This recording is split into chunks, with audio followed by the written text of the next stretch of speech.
Hello, my name's Dr. Keith Walker, and I'm going to talk to you for about 10 minutes about my research interests, which focus on boredom, in particular, boredom in secondary schools, and in particular, boredom as it's experienced by children in terms of social class and gender. So, the theory that I used, so the theory that I was kind of interested in was Foucault. But Foucault famously kind of regarded his own ideas as a toolbox, and you could select aspects of that theory that seemed to be most appropriate to your research area. And I was highly influenced by Stephen Ball's adaptation of Foucault's work, in particular, Foucault's concept of governmentality. Governmentality is a form of control. It's a form of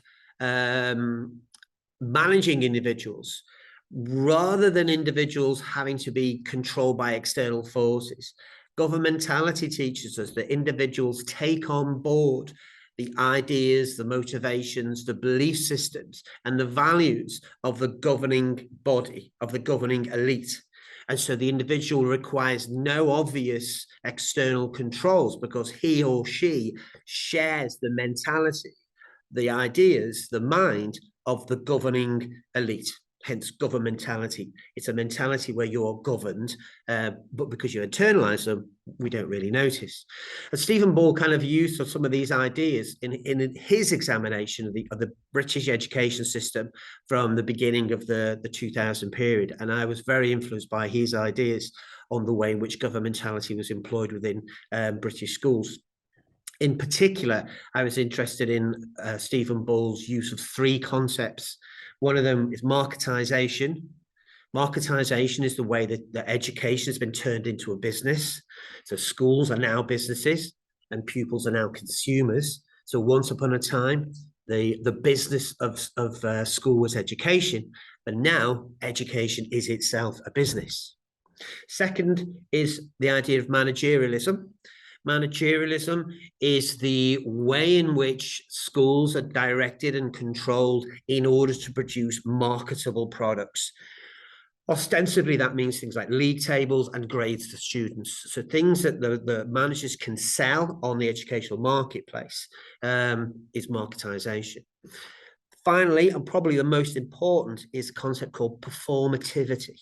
Performativity is the way that schools, managers and teachers create an image, create a performance of learning and education so that it can be observed and recorded as a marketable product. Okay. The problem or the issue that can sometimes arise is that if something cannot be observed and recorded, then it often gets ignored. So pupils can be extraordinarily eloquent at certain soft skills, but because these things can't be recorded and can't be observed, they often get ignored.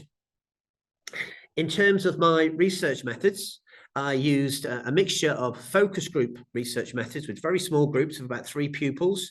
The pupils were aged between 14 and 17, and they were given a very lightly directed guide to talk about boredom in schools and talk about their own experiences of it. And I also had some teachers record their thoughts and ideas in a diary about their activities during the day and their reflections of it. And all of this took place in an autumn term between September and December about 2 years ago.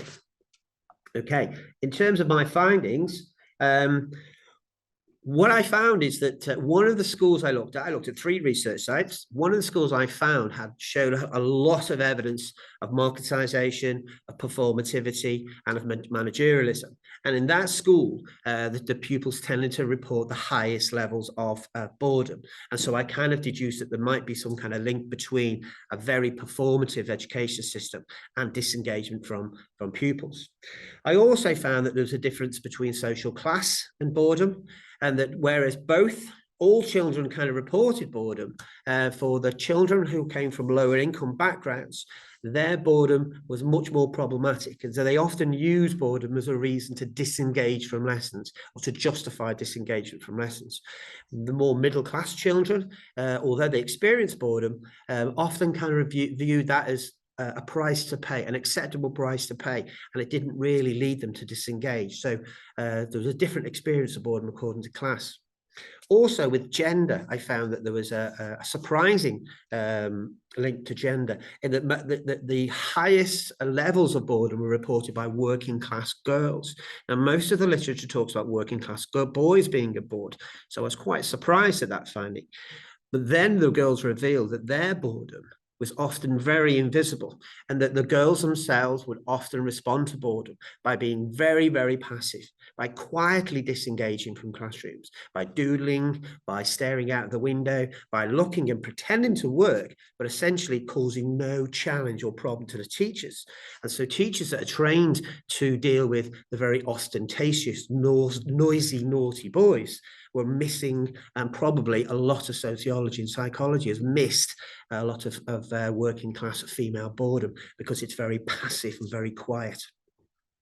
Finally, my interesting thing that I found out during my research, I found out lots of interesting things, but one interesting thing I found out was that the first time that the word boredom was used, or recorded as being used in the English language, is in 1852. It's by Charles Dickens in a book called Bleak House. So literally before 1852, there is no recorded example of any human being being bored. So boredom is linked to industrialization. Before the industrialization, there's no record of anyone being bored. Thank you very much.